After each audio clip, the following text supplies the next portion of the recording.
Conversa de Classe, apresentado por Maíra Tangerino. Aqui, mentes únicas se encontram em conversas plurais. Sintonize-se para mergulhar em uma jornada única de aprendizado e descoberta.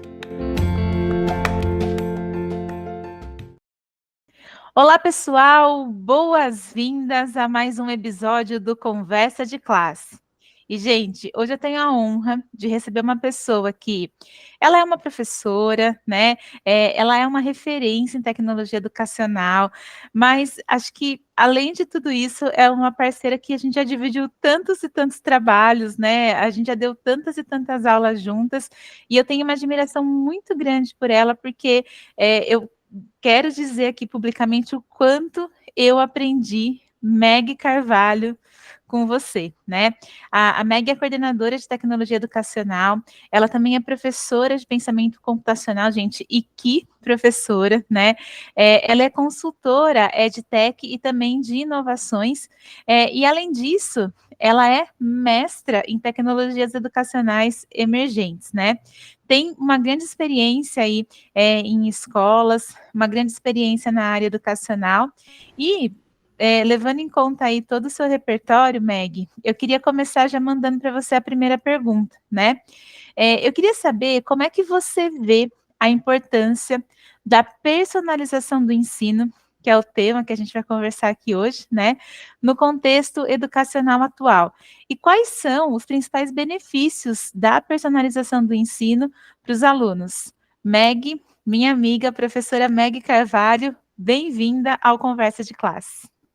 Olá, Maíra, muito obrigada. Primeiro, eu queria dizer que eu estou muito grata por estar aqui, ter essa oportunidade com você. Realmente, a gente já teve muita troca, então eu fico muito feliz de estar aqui, participando aqui do Conversa de Classe. Já assisto já alguns aí, então gostei bastante e estou muito grata por estar aqui. Então, vou responder aí a primeira pergunta sobre a importância da personalização. Então, primeiro, a importância da personalização vem de atender à necessidade individual do aluno.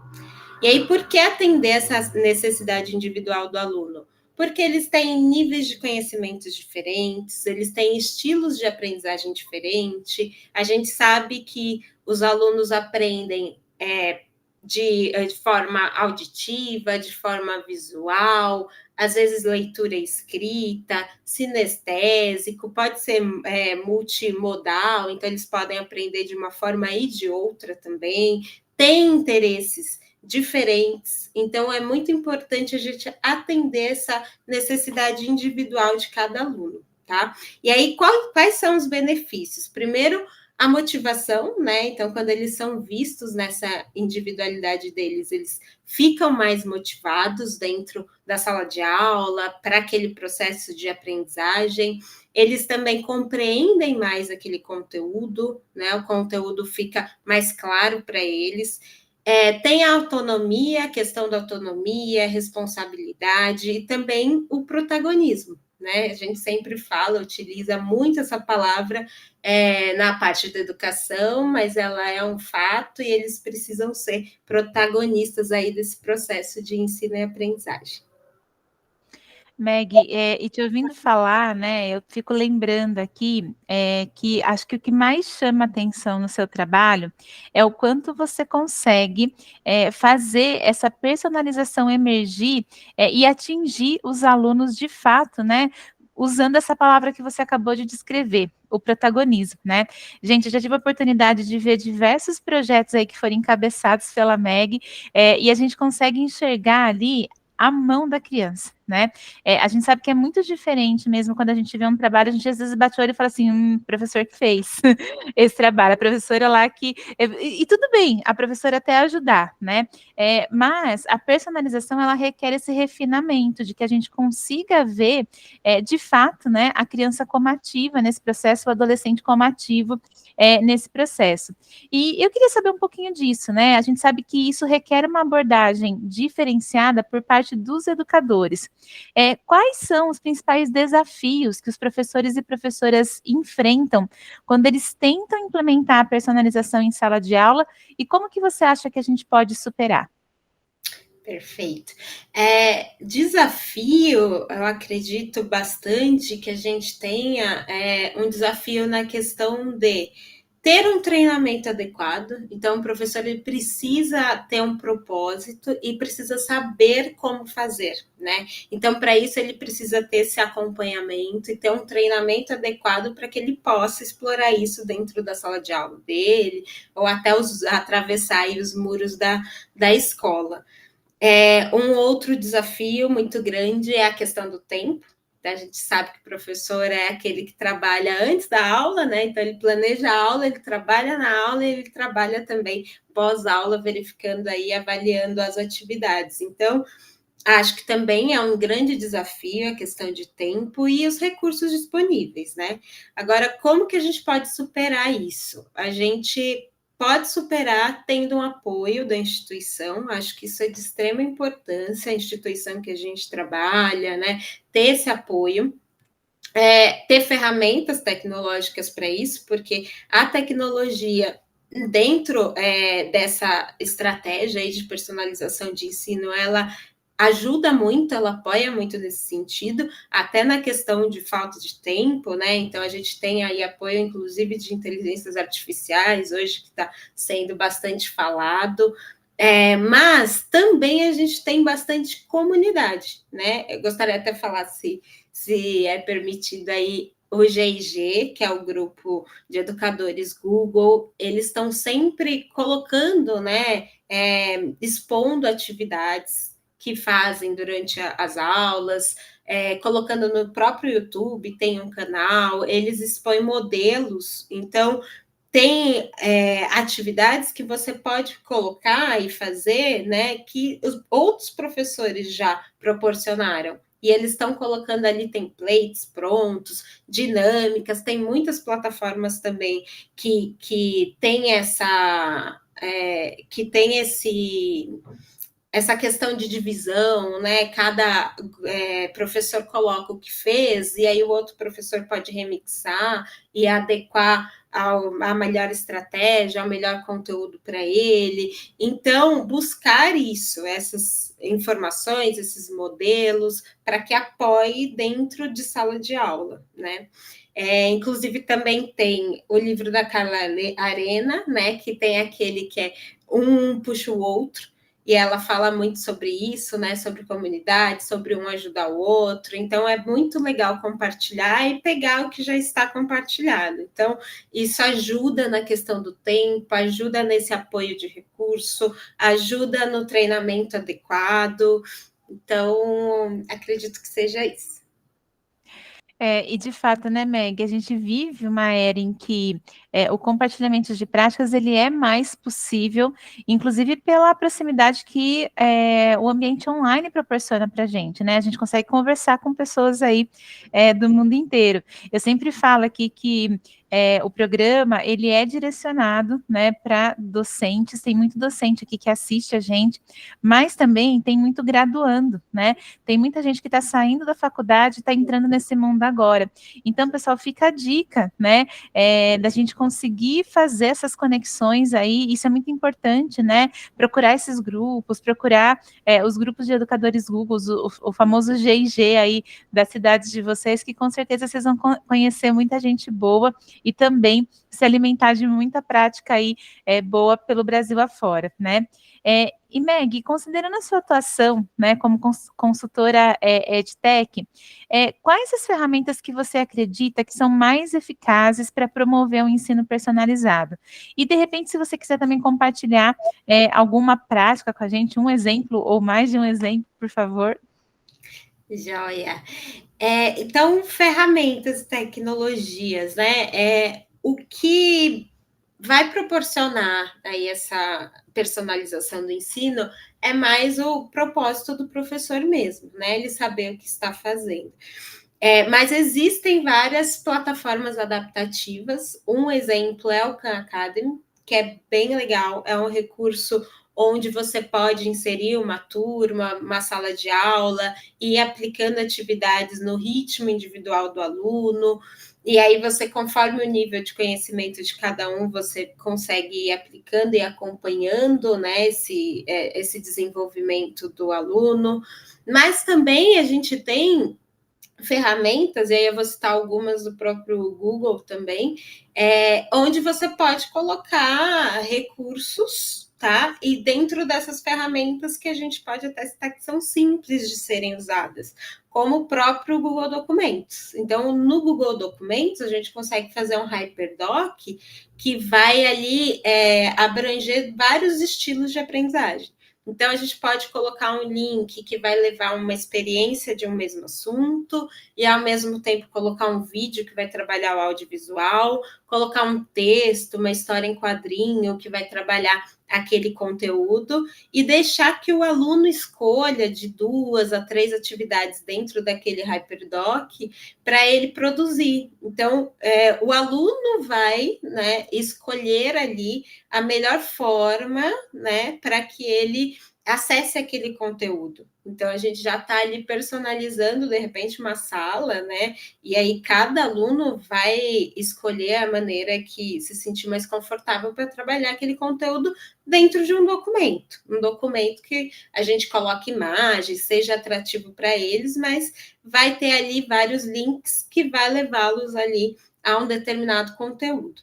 A mesma coisa, o Google Apresentações, ele é super interativo, a gente consegue colocar interações entre slides, então também dá para usar esse recurso muito para personalizar.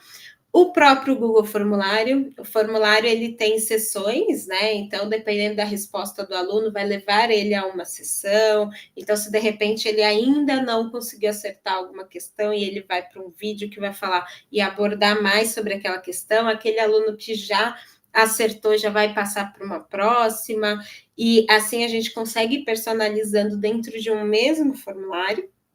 E acho que o Google Classroom é muito legal também, porque você consegue colocar todas essas atividades lá dentro, então fica como um repositório, e você consegue também, dentro do Classroom, orientar essas atividades individuais. Então, não necessariamente você precisa colocar tudo para todos, né? Você consegue também ir orientando para um grupo ou para um aluno individualmente. Então, essas plataformas e esses recursos a gente consegue trabalhar dessa forma individual e personalizada também.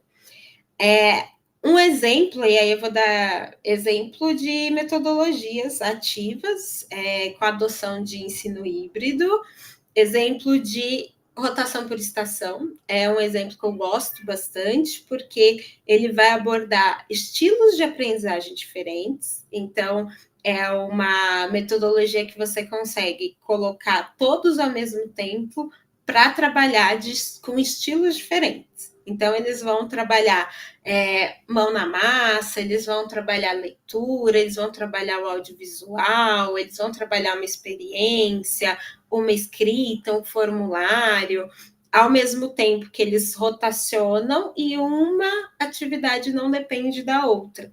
Então, o aluno ele acaba explorando diversos estilos e, com certeza, algum daqueles estilos ali, ele vai conseguir memorizar mais, ele vai conseguir desenvolver mais aquele conteúdo. Então, acho que é uma adoção aí muito legal. E o sala de aula invertida também. O sala de aula invertida, ao contrário da rotação por estação, que eles fazem todos ali no mesmo tempo, sala de aula invertida, a gente pode proporcionar que o aluno entenda aquele conteúdo, né? Estude aquele conteúdo que o professor vai analisar e oferecer para o aluno, mas no ritmo dele. Então, ele que vai, dentro daquele período, ver qual que é o melhor momento para assistir um vídeo, para ler aquele livro, aquela atividade, já chegar, né, com esse conteúdo dentro da sala de aula e o professor poder ali debater com eles e explorar mais aquele conteúdo dentro da sala de aula. Então, acho que são 2 exemplos aí muito bons, quando a gente fala de personalização do ensino. E Meg, para a gente ir caminhando aqui, né, para uma finalização, a gente sabe que o futuro, né, ele tem cada vez mais uma pegada digital, né, e claro que a gente reconhece e entende que a gente precisa pensar muitas dessas camadas, né, e entender aí as escolhas que a gente vai fazendo ao longo dessa jornada educacional. Mas eu queria saber de você, né, como que você vê o papel dos jogos digitais na personalização do ensino, e de que forma você acha que eles podem ser utilizados para atender às necessidades individuais dos alunos? Legal. Os jogos digitais, eles são recursos também, né? Poderia até colocar ali como uma ferramenta, um recurso que pode ser utilizado, e a gente sabe que os jogos eles são motivadores, então já está mais do que provado isso, né? Os estudantes, os alunos, principalmente os mais jovens aí, eles gostam muito de jogos, então, porque tem aquele feedback instantâneo, tem prêmio, tem fases que eles passam, então tudo isso motiva muito o aluno. E como que ele pode ser usado, então, para personalizar aí nessa parte individual do aluno? Ele pode ser direcionado, né? A gente sabe que tem os jogos digitais que são feitos em Genie, Unity, mas a gente tem também aquelas plataformas educacionais que nós podemos gamificar, né? E produzir jogos digitais como Scratch. Scratch já tem uma linguagem de programação visual, ela é uma linguagem em bloco, então além de ter, né, todo um conteúdo lá que você já consegue remixar ou ver se já tem alguma coisa dentro do que você espera propor pronto, ou então você também pode tentar ali trabalhar dentro daquela plataforma para adaptar a um jogo que seja mais personalizado com o que você queira, né? Trabalhar com eles ali no momento. Outra opção também é dar a eles essa opção de produzir um jogo de um determinado conteúdo para desenvolver uma certa habilidade e eles trabalharem com isso. Então, eles vão personalizar personagens, o cenário, a quantidade de pontos, como que vai ser o feedback ali daquele jogo, mas tudo isso contextualizado, né, de acordo com a proposta do professor. Então, acredito também que a personalização venha disso, e aí a gente tem outras plataformas também de educacionais como o Make Code Arcade, então pode aproveitar essas plataformas educacionais e trabalhar em cima de algum conteúdo onde eles possam escolher os avatares, produzir o cenário, fazer parte, né? Eles fazem parte ali e cada um com a sua individualização, escolhendo seu personagem e como que vai ser cada fase, enfim, pode ajudar nisso também. Meg, muito obrigada pela sua presença, né? Obrigada por compartilhar aí com a gente insights tão importantes sobre a personalização do ensino. Para mim é uma honra e uma alegria ter você aqui no programa com a gente. Espero que você volte mais vezes, né? Porque a nossa ideia é mostrar pessoas reais como você que estão fazendo a diferença aí na vida de outras pessoas. E, pessoal, a gente se vê no próximo Conversa de Classe. Até mais!